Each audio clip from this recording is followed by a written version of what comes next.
Do you think memory lends sovereignty to time?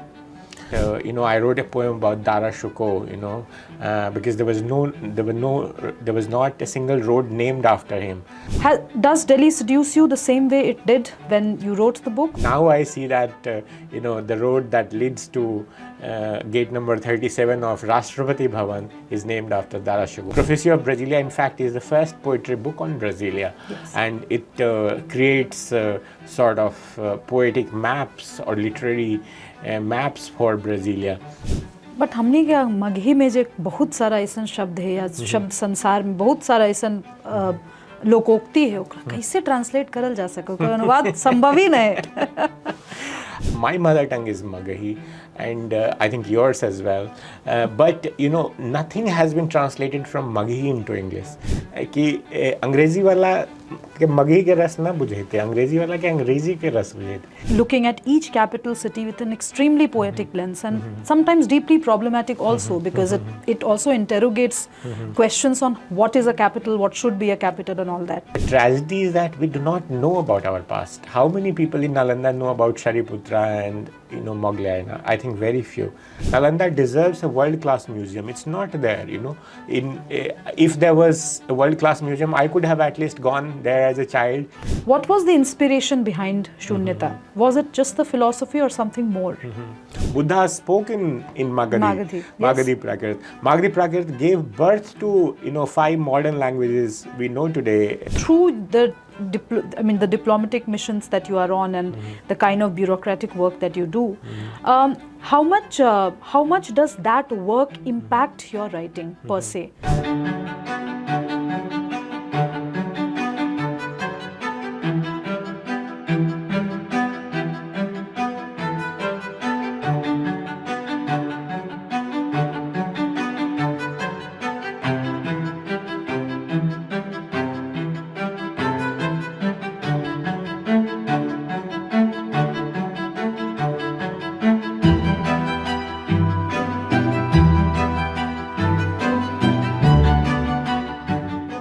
Hello and welcome to India Foundation's special series called Shabd Vishwa, the world of words. In this special series, we are going to interview authors, have long, drawn, detailed conversation with them on their rich oeuvre of work and try and cover all the thematic explorations they have done through their writings. Today in conversation, we have a career diplomat, Abhay Kumar, who has not only been a poet and has written long prose for various publications, he has also translated a lot of works.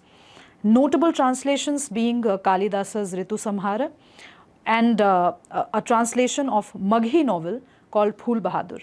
Abhay ji is a prolific writer, and more than that, I think he is a person with a lot of empathy and kindness in heart, which is why all his works speak a common language of emotion, sentimentality, but with a strong civilizational core. We welcome Abhay ji, and we hope that you go on this very surreal journey of various thematic explorations around memory, myth-making, time, and our responsibility as a conscientious citizen of this earth. Abhay ji, thank you for agreeing to do this. I'm sure you have a very busy schedule, and I would like to open up the conversation by asking, how do you manage to write so much, and the expanse of writing, the variety of writing that you do, right from bureaucratic memos to poetry? How do you navigate this arc? I think it's creative writing and diplomacy, they complement each other for me. So I feel that I am a better diplomat because I'm a poet, and vice versa. I'm a better poet because I'm a diplomat. So in diplomacy, particularly when you are posted abroad, you have lots of engagements, but you also get some time, personal time for yourself. And I'm very focused that I have to write. So it's and disciplined. So that's how I'm able to get some work done. So focused and disciplined towards what? I ask this question. I ask this question right. Because when I look at the kind of work that you've done so far, the book on capitals, for instance, looking at each capital city with an extremely poetic lens, and sometimes deeply problematic also, because it also interrogates questions on what is a capital, what should be a capital, and all that. And then I'm transported also to the land of to the evocative imagery of Kal Bhairav in Kathmandu, and then you produce a work like Nalanda. So these kind of writings, you say you're disciplined and you're focused. What is that one mission that you are chasing, or are you not chasing? I mean, my goal is to fill the gaps. So I do the books which are essential to be written because they are not there. So, for example, when I was traveling to different capital cities, I was looking at a particular book which can have a poem on each capital city, and there was none. So I created one.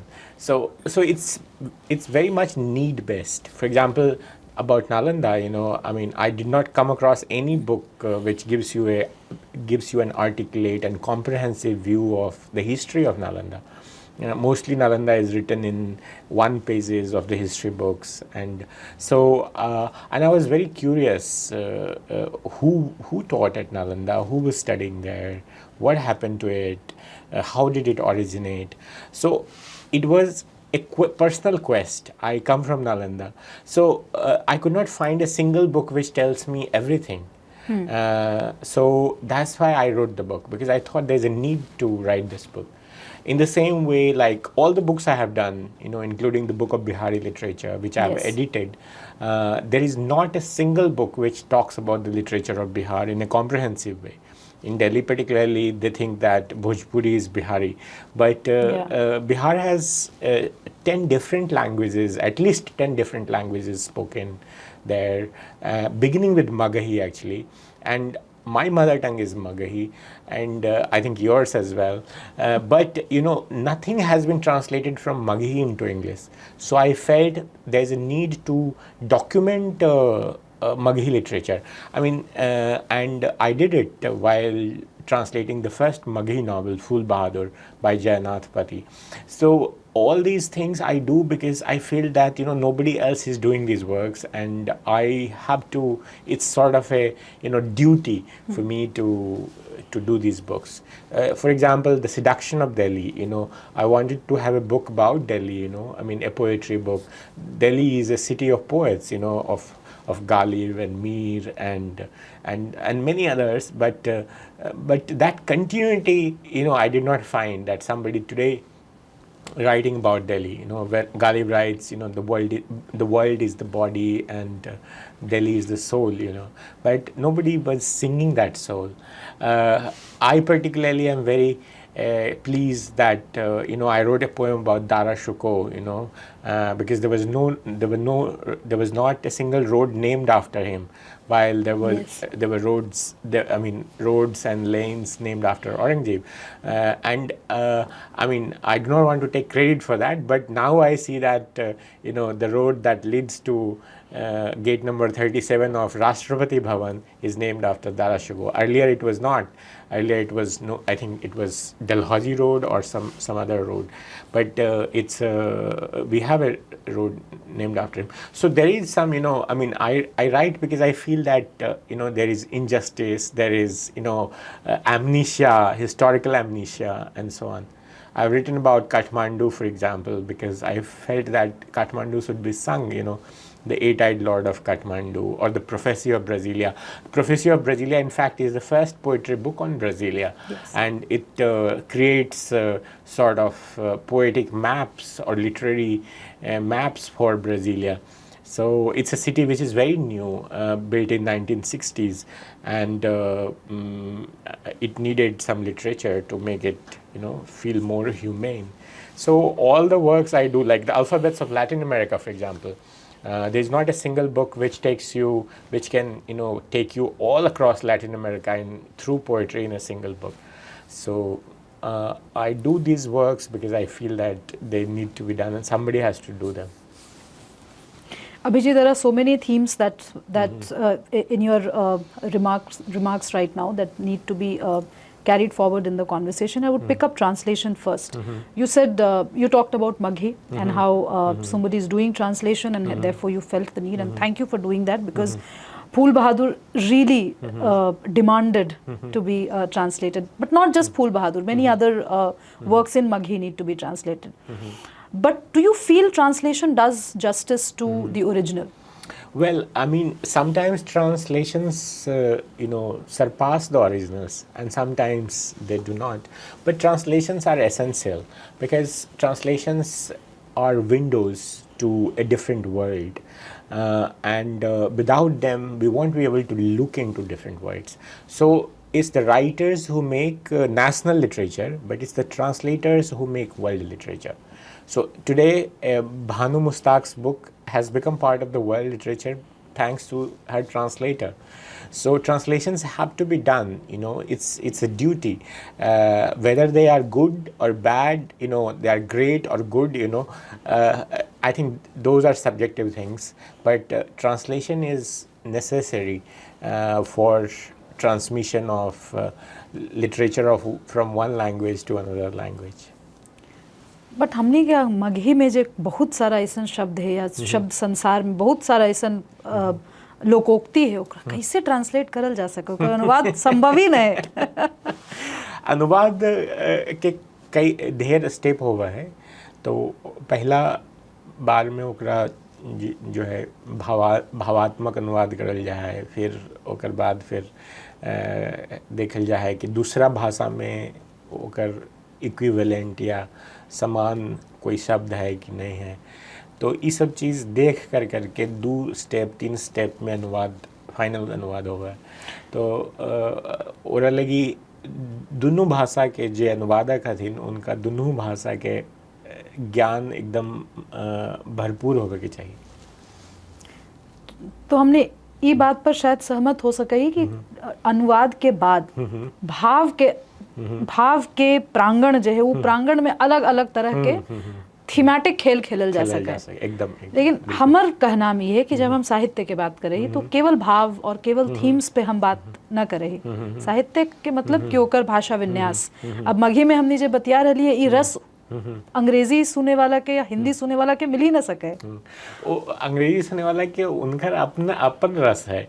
तो अगर अंग्रेजी के बढ़िया ज्ञान है तो अंग्रेजी में कैसे रस के ट्रांसफ़र करल जाए कि अंग्रेजी वाला के मगही के रस ना बुझे थे, अंग्रेजी वाला के अंग्रेजी के रस बुझे थे। तो यही बात पर फूल बहादुर के कथा के थोड़ा सा अंग्रेजी में कहे के चाहिए अपने के और एक आध ऐसा थीम उठावे के चाहिए जो कि सार्वभौमिक रूप से जेकरा पर आगे चर्चा Phool Bahadur is it's a novella written by Jainath Pati in early 20th century. So and it's story of a lawyer Mukhtar in British India, and this is story of human ambition. Actually, Mukhtar represents human ambition because he wants to become Rai Bahadur by hook or by crook. And in that book there are only 4 main character. Mukhtar is there is SDM or SDO जिसको कहते हैं, और there is one circle officer and there is one courtesan. तो ये 4 लोग मिलकर करके पूरी कहानी बनाते हैं. So and that story is so pertinent that it seems that it was written yesterday. तो it's like a human story with काल जयी रचना है वो. तो वो लगता है कि हर युग के लिए जो है वो उसको अगर हम ये द्वापर युग में भी पढ़ते तो वो भी बिल्कुल वैसा ही लगता, और आज भी पढ़ेंगे तो वो बिल्कुल ऐसा लगेगा, क्योंकि जो ह्यूमन इमोशंस हैं, ह्यूमन एम्बिशंस हैं, वो हमेशा सेम ही रहते हैं, वो नहीं बदलते हैं. तो this is the story of this four characters, and Mukhtar wants to become Rai Bahadur using each other. I mean, he wants to use the SDM to become get the title. SDM wants to use him to procure the services of the courtesan, and there is also a triangle. So circle officer is he does not like the SDM and he does not like the Mukhtar. So he's also ambitious, and so there is a triangle there. So all these, make Phul Bahadur a very interesting novel. That's the first Magahi novel. I think on that note, you should definitely pick up Phul Bahadur. It's published by Penguin, and Abhay Ji has done a fantastic job of translating that. Since I come from that region, we are neighbors in that sense. So I can tell you it's a very authentic translation. But Abhay Ji, when you were talking about Phul Bahadur, and of course the way I have read the book and the way you've read the book, there's a huge consonance to it. There's a story of thwarted ambition in Phul Bahadur. That's how I read it. Do you think it's the story of Nalanda as well? Well, I mean, Nalanda's story is different. Nalanda survived for more than 1,000 years. Sure, but has it been able to... has it achieved the glory that it wanted to achieve? उसकी मिट्टी में जो वो भूख है करने की कुछ, वो आपको लगता नहीं है कि फूल बहादुर की मौलिक पृष्ठभूमि से थोड़ी बहुत Nalanda achieved much beyond its probably what was thought by either Emperor Ashoka, who laid the foundation of a Buddhist vihara there in 3rd century BC, or Nagarjuna, who led the philosophical foundation of Nalanda in 1st, 2nd century AD with his philosophy Madhyamaka or Shunyata. And Nalanda was at its peak in 7th century AD when it had visitors पूरी दुनिया से जो known दुनिया थी उस समय की, mainly from the east. Xuanzang from China, Yixing from China, Haicho from Korea, then Bodhidharma from Central Asia, from Sumatra, and so many places, Sri Lanka.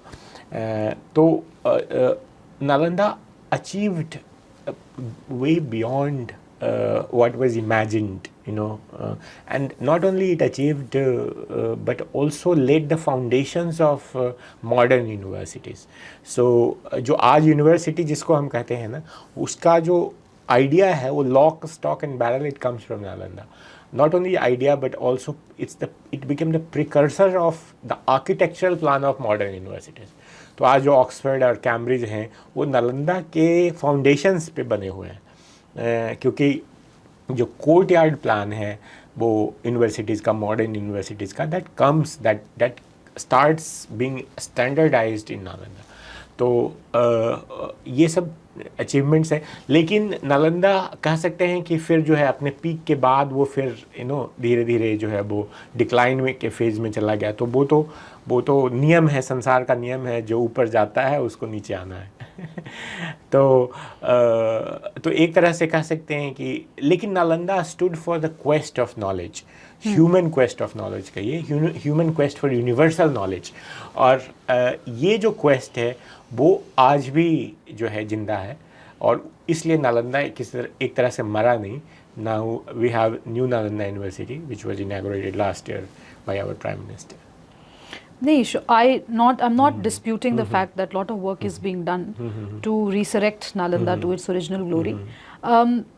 My question basically stems from a lot of conversations that I've had with youngsters from the region, and they feel that we dwell a lot on the past, that we have glorified our past to no extent. Even the present past has been glorified to no extent. That if you look at Delhi, civil servants all Biharis. If you look at media, all people in the top editorial positions are all Biharis. But and please, this is a very free-flowing conversation. You can stop me and tell me that this is something that you don't want to talk about. But in the current, forget about political space, in the current intellectual space, do you see we are there in terms of conversation on taking the state forward, not just Nalanda? Well, so about glorifying the past, for glorifying the past, we first must know about our past. And the tragedy is that we do not know about our past. How many people in Nalanda know about Shariputra and Mogglayana? I think very few. But if Shariputra and Mogglayana's remains, the holy relics, are taken to Southeast Asian countries, millions of people come and pay their homage to them. But in Nalanda, nobody knows. I did not know about Shariputra. I had no idea. People are mainly fixated on how Nalanda was destroyed, but nobody really knows how Nalanda rose, how it becomes such a powerful institution, who taught there. It's nobody knows, nobody knows about Dharmakirti, for example. I learned about Dharmakirti from Octavio Paz, who was the Mexican ambassador to India in 1970s, and his book In Light of India. But Dharmakirti is a major philosopher, of all time. So people back, I mean, they do not know about history. They do not know about India's contributions. They do not know what is the contribution of Aryabhat. Nobody really has read Aryabhatya in full. And the book is available online. Very few people you ask what are the contributions of Brahmagupta, for example. So I don't think there is over glorification of India's past. I think that we do not know, in fact, well about India's past, and that's why William Dalrymple's had to write a book called The Golden Road, where he gives a detailed account of how ancient India was factually. I mean, everything is factual there. Was the center of what was Greece to Europe, India was to Asia.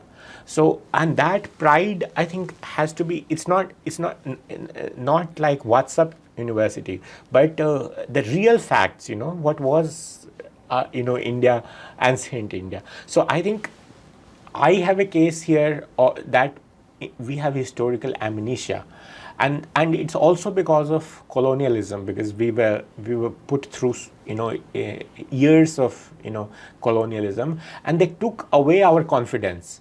And we felt that everything good we have in India comes from the West, and we lost the confidence in our own civilization. So I think it's whoever says that does not know India's history, and we must know India's factual history to have that confidence that it's we who gave the world the zero. Today's the only universal language the world has is the numbers. Numbers are the same, 1 to 9, and then 0. And these numbers comes from the Mauryan Ashokan period from Magahi. They come from our own homeland, where both of us are born. But who nobody tells us. I never read that in my school books. No Indian textbook taught me.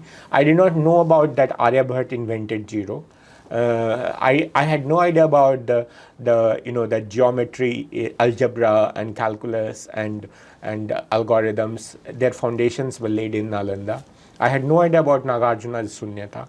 So nobody taught me. I had to find all these things, despite being from Nalanda. Yeah. So Nalanda, for example, has not been excavated. It's only 10% excavation has happened. Nalanda deserves a world-class museum. It's not there, if there was a world-class museum, I could have at least gone there as a child and not taken the stupa of Sariputra as the Nalanda's great library, which was lost. True. I remember having a conversation with K. Mohammed ji once, and he mentioned that Nalanda, he made that comment generally about Bihar, that Bihar is not so nonchalant about its history that you walk into a field और जो खूंटा होता है आपको कई बार लगेगा कि आप खूंटे में बांध करके मवेशी को छोड़ देते हैं, वो पता चला वो खूंटा 1000 सहस्राब्दियों पुराना खूंटा है जिसपे आपने अपनी भेड़ बकरी कुछ बांध रखी है.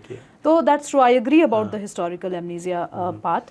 And Abhay ji, then is it right to say that then you are on a very, not political in the sense in which people understand it, but you are a staunchly political person committed to archiving the civilizational memory of the age that you are born in?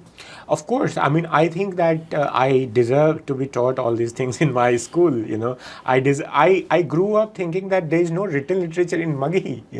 I had to find it myself, that there are so many books, and Magahi literature is actually, whole Pali is actually Ardh Magadhi. All the Pali literature, which has been declared a classical language, Buddha spoke in Magahi. Magahi Prakrit. Magahi Prakrit gave birth to 5 modern languages we know today, including Bangla, Odia, Assamese, and Bhojpuri and Mathili, and Angika Bajika, of course. But that's at the base. But I, as a growing up, I had no idea. Nobody told me all these things. I had to find all these things myself. So I would say that, next generation, right now, the school children should be taught about the richness of the Magahi literature, richness of not only Magahi, but also other languages spoken in Bihar, for example, Angika, Bajjika, and Bhojpuri and Maithili. Again, this question comes from that conversation I had with youngsters. They want to know about the craft of writing. What is the method that you follow? Does poetry come to you? Do you invite or invoke poetry? Or in terms of, in the words of one of the rising poets of our time, very young he is, he says, does poetry whisper to him when he sleeps at night? Well, so poetry is given to poets. Poets or artists are merely mediums, to express what is given to them. So, I mean, of course, you also bring your craft, poetic craft to it, but inspiration, the lines, etc., these come to you. So, so you have to be, ready for that. You have to be pure inside. You have to be uncluttered. You have to have an uncluttered mind, and peace within you to probably write poetry. But also, it may not be universally true, because there are so many people who are going through so many problems and they end up writing lots of poetry. So, so it could be. I mean, you get one line in inspiration, but then you build on it. So it's a collaborative process. You are not given the whole poem. You get a line. You get a hint. You get a whisper. Who gives you that hint? That comes from the universe. That comes from. Which takes me to the exhibition on Shunyata, which I visited, and we had a brief conversation there as well. Wanted to save it for the camera. So you have drawn inspiration from the philosophy of Shunyata and have created a series of paintings that are very similar in their initial outlook. But when you look deeper into it, a new image emerges after just few seconds of looking deep into it.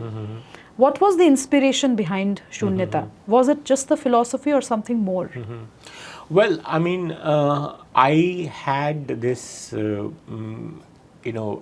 to paint again. And I was determined that I must paint something. And so I started with empty canvas. I made a circle, I do not know why, and I started filling it with paint. And then I saw that, some forms have started appearing on their own without me thinking about them. And then I thought of the philosophy of Shunyata, and they sort of came together. Oh, so Shunyata was not in the beginning. Oh, okay. So while I started painting, these two ideas came together, because by that time I knew, when I started painting, before that I had researched for my book Nalanda, and I had learned that Heart Sutra or Hridaya Sutra or Pragya Paramita Sutra begins with these lines, Rupam Sunyata, Sunyata eva Rupam. And that's what struck me, this idea came that, here there was nothing, there was emptiness, and from this are emerging roop or forms, and that's why I thought that this is the exact representation of Sunyata, that nothing, from nothingness something is coming out. And also when I looked at the painting, if you look at them from a large or a great distance, you do not see anything. But if you go closer to those paintings, you will see something. So you also have appearance of forms, when you approach them differently. And when you look at those paintings for a longer time, as you said, you have a different experience. And so I started getting these images, which Buddha appeared himself, I saw like something like Buddha. Then there were, different forms in meditative states. So it must be from subconscious, I must be in that state to paint these artworks. And then I read more deeply about the philosophy of Shunyata and Nagarjuna's concept of sunyata, which comes from Buddha's own doctrine of pratitya samutpad. So, and it all happened at Rajgira, from where I come, where both of us come from, in Nalanda. So it even became more personal and more close to, to my heart. So, so that's how these paintings happened. One of the other interesting things which I found in your works, Abhay, is your approach to Sanskrit and of course regional texts. We have talked about the politics and importance of translation. But when you translated Kalidas and when you have that that evocative book out there, what was the initial thought? And you've also written, I think, on constellations, celestial. So can you just talk about these two? So Kalidas, I came across the works of Kalidas during the lockdown, COVID epidemic, in 2020. And I read Meghdutam and Ritu Samharam of Kalidas. And I felt that, the translations which had been done earlier, they were not done by poets. They were done by academics or scholars. And they sounded prosaic to me. So I thought that a poetic translation needs to be done, and in a contemporary language which could be understood by our generation. So that's how I had studied Sanskrit in school, and that gave me, the foundation to understand his text. And of course I saw the other translations which had been done earlier, and then I worked on 111 stanzas of Kalidas in Meghdutam, and produced a translation which was poetic, and I shared it with Sanskrit scholars, and they found it refreshing, and a new interpretation of a new life to the works of Kalidas. So it was also, as I said earlier, based on need, that there was a need for a poetic translation, or a translation by a poet. And that's how I did. Then after I had done Meghdutam, I did Ritu Samharam, the 6 seasons, or the gathering of seasons, which talks about the life in winter and summer and in spring and other seasons, rainy season, monsoon. So so that's what my inspiration was. And I was posted that time in Madagascar, and so one of the reasons of translating these two works was also to write my own poem called Monsoon, and which takes one from Madagascar to Kashmir. So I did write the poem, and it's a poem of 150 stanzas, one poem, 4-line quatrain. It has each stanza has 4 lines, and Monsoon actually expands Kalidas's work, because his Meghdutam is mainly from Central Asia to the Himalayas, but this Monsoon originates near Madagascar, actually, in the Indian Ocean, in a place called Mascarene High. So I take the readers from Madagascar up to the Himalayas, covering linking all the Indian Ocean islands. And this is for the first time that India gets connected with all these Indian Ocean islands through a poetic thread. So you have Mauritius, Seychelles, Comoros, Maldives, Sri Lanka, Andaman and Nicobar Islands. So they all become part of one poem. And and this book has received great reviews, and also one professor from Harvard picked it up for studying climate and literature. This eco-poetry that you're talking about is one of the reasons, Abhay, why I appreciate your work so much, because the philosophy of Vishwa Bandhutva that we talk about, somehow through your poetry you have been able to establish that in more than one ways. It's not just about this book, it's also about, say, the book on capitals that you've done. I think they're all memory maps that you're trying to chart through your lyricism and also through the architecture that you choose. Very rightfully, Kalidas has not been translated the way you have, in a poetic way. If one just picks up the book and looks at the architecture of the book, the way the pages are aligned, the way the stanzas are aligned, they all look as beautiful as Kalidas's poetry itself. So I think you've done a phenomenal job of getting to these texts the way an average Indian reader wants to get to them. So kudos to you for that. Thank you. The question I have for you is that through the diplomatic missions that you are on and the kind of bureaucratic work that you do, how much does that work impact your writing per se?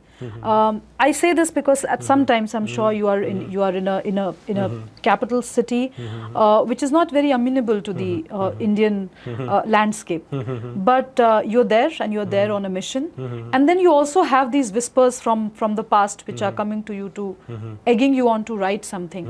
How do you have that conversation in your head? I'm again going back to the form of your writing, to the method that you employ in writing. Well, so I try, when I'm abroad, I write about those places. For example, the Eight-Eyed Lord of Kathmandu or the alphabets of Latin America. So I am completely dissolved in the ambience and the surroundings I am, and wherever I'm located. And so that's why I've written books on these places I have been to. And that's the best way to, you also, of course, you bring some elements from the past, the whispers from the past, and you try to link, the Indian civilization or the main motives or main characters of Indian civilization in some way or the other to the places you have been to. But it comes naturally. And but these works which I have done, either in Remains, which is my poems on St. Petersburg, my first book of poetry, Enigmatic Love, and so on, about Moscow. So I try to, when I'm abroad, I write about those places, or the magic of Madagascar, for example. So that's how it works. And how do I structure is I begin with, like, I take an image, which really strikes me, and work on that image. So for example, like if I'm writing about Madagascar, for example, so I think of red fodi. It's a bird, it's a red bird. It's like a red sparrow.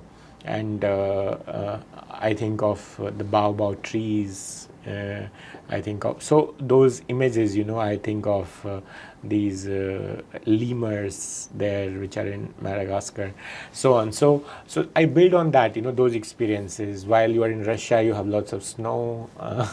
In Brazil, it's very warm, and I write about carnival. My new book, in fact, is coming next year, early next year, of poetry called The Alphabets of Africa, which takes you across the continent. Abhay, the book Seduction of Delhi is about memory, myth-making, history, and of course your the enchantment that you find with respect to Delhi. You've studied here, you studied at DU and JNU, and then of course you keep coming back to Delhi for work and for other reasons.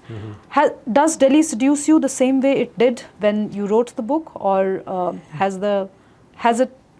how has the relationship grown on you? No, it does. It does. Once you come and stay in Delhi, it grows on you, and you want to stay longer and longer.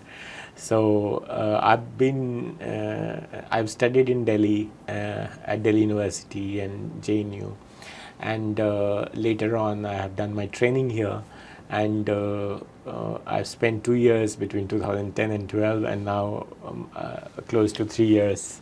So Delhi, for me, somehow it feels like a city which grows on me, and it's a city which is very, particularly New Delhi is very livable.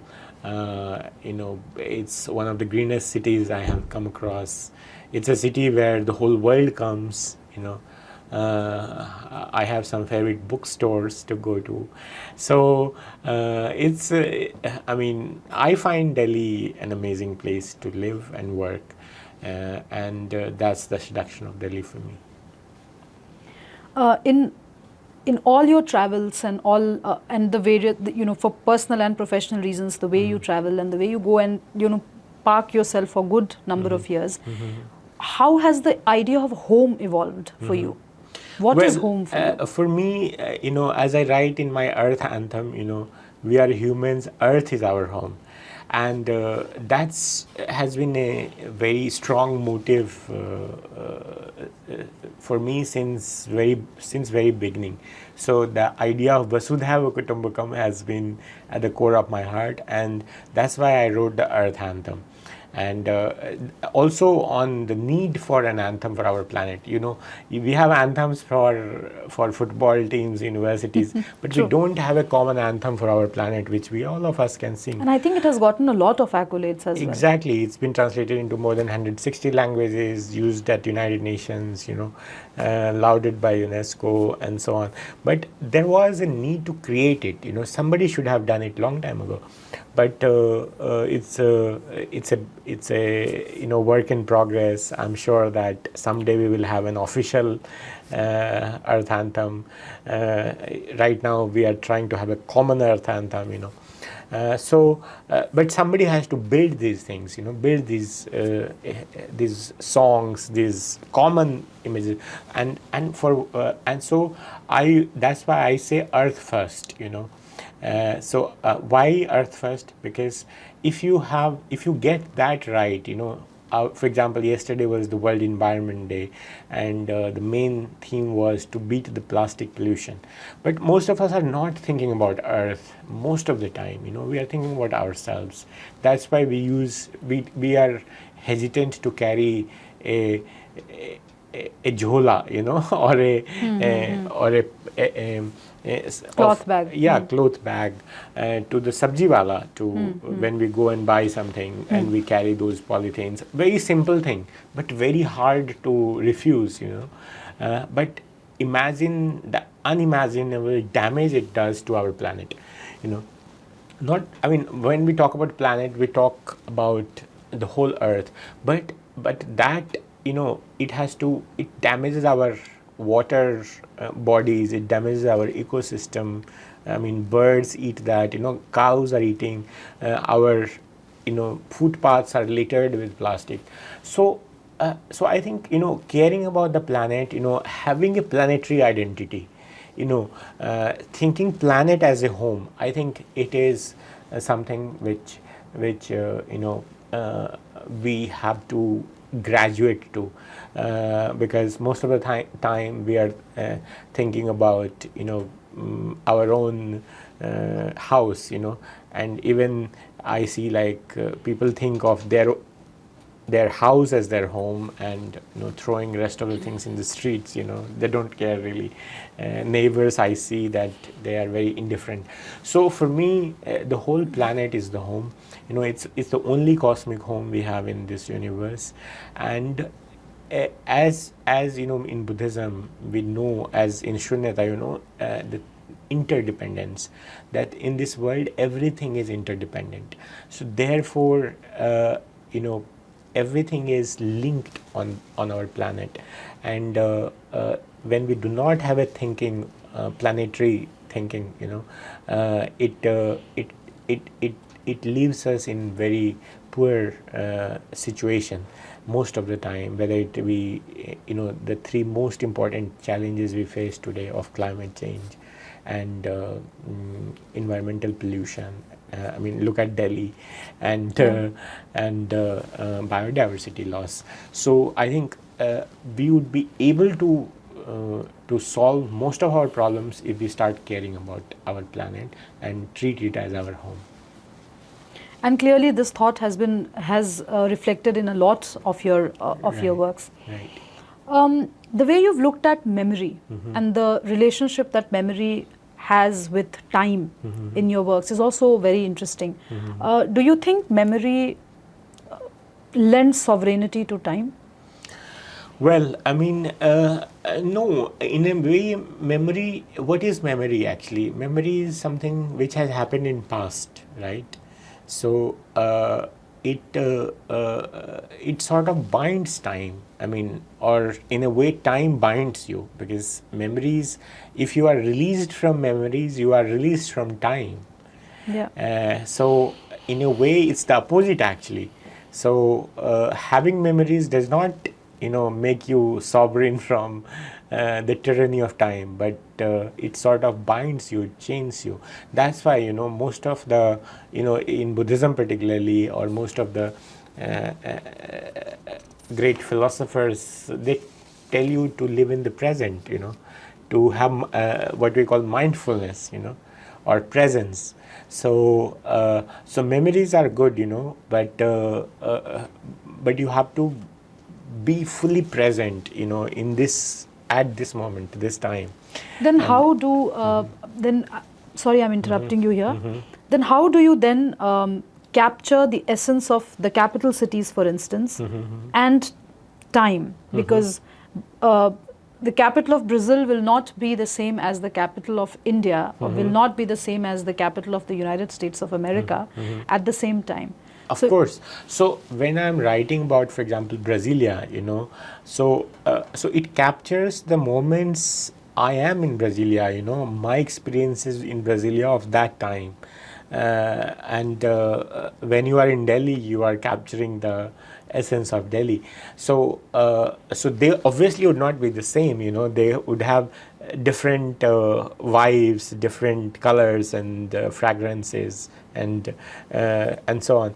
So and that makes it even more interesting, because if they are the same, then it would not be interesting. Why to go to Brasilia? You can have Brasilia, experience Brasilia in Delhi.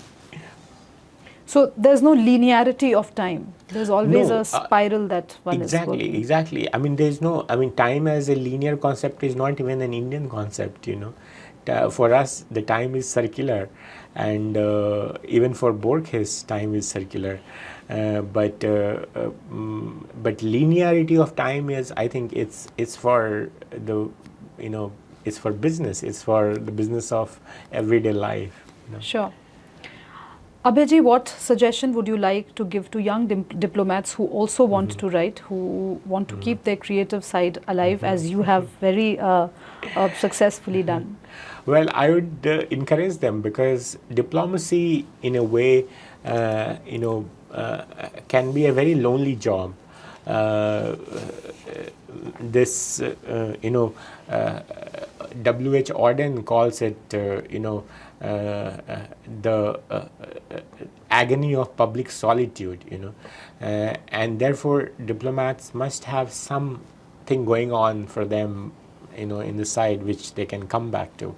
And I think writing could be an excellent place to go to when they are looking for a space to relax, to express themselves. And it also keeps them disciplined, because if you are not taking to some creative pursuit, you can easily fall victim to alcohol, or other evils, vices. So so writing is, I think, it's sort of a meditation. It keeps you disciplined. Of course, I mean, there should be balance, but I think one should keep some painting or writing or some creative pursuit. What are you reading these days? Some book recommendations? Well, I'm reading An African History of Africa. In India particularly, we know very little about Africa. And my next book is on Africa. Yes. So it's called The Alphabets of Africa, which takes you across the continent through poems and makes you aware of the rich history of Africa, going through over 5,000 years of history. In fact, African history is much older than ours, and particularly the Egyptian history, and and many, in what way Africa has shaped modernity. I mean, what we see today, much of the modern world, is thanks to Africans. So, but we do not know about them. We are completely in darkness, and our species actually originated in Africa, and we are all migrants in a way. We are all Africans. So I am reading a book by Zainab Badawi. It's called An African History of Africa, and I also want to share that I have just translated also Hanuman Chalisa into English, and that should come in October this year. Great. Abhay, thank you so much for your time. Thank you so much for having me. I truly enjoyed talking to you. Thank you. Thank you.